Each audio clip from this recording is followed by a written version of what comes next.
Ağır atletika üzrə yeniyetmə gənclər və böyüklərdən ibarət yığma komandaların hazırlıqları barədə məlumat vermişdik. Bu dəfəki sujetimizdə isə qadınlardan ibarət yığma komandamızın hazırlığından danışacağıq.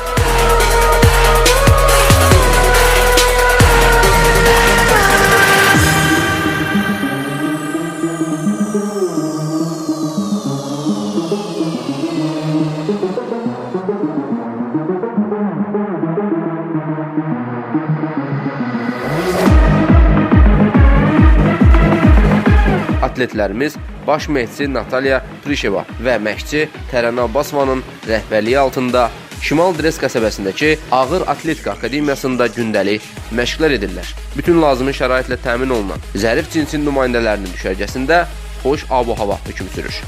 Ağır atletlərimiz təlim məşq toplanışı zamanı gündə 2 dəfə olmaqla məşq edir. Bununla yanaşı fitnesslə də məşğul olurlar. Baş məşqçi Natalya Prişeva AFTV müsahibəsində komandanın hazırlığı barədə məlumat verdi. Подготовка проходит хорошо. Девочки набирают форму. Hazırda qızların məşqləri lazımi qaydada aparılır. Daha çox texnika üzərində işləyirik. Artım müşahidə edirəm. Qarşıda bizi yeniyetmələr və böyüklərin Azərbaycan çempionatı gözləyir. Ən vacib turnir isə aprelin əvvəlində Taylandda keçiriləcək yeniyetmələrin dünya birinciliyidir.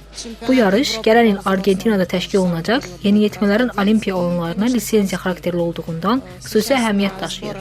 Daha çox buna köklənmişik. Daha sonra bizi Bakıda keçiriləcək 4-cü İslam oyunları gözləyir. Hər iki yarışa ciddi hazırlaşırıq. Qızlarımızın bizi sevindirəcəyini düşünürük.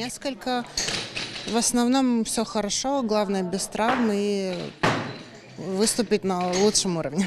Ağır atletlərimizə qarşıdakı yarışlarda uğurlar arzu edirik.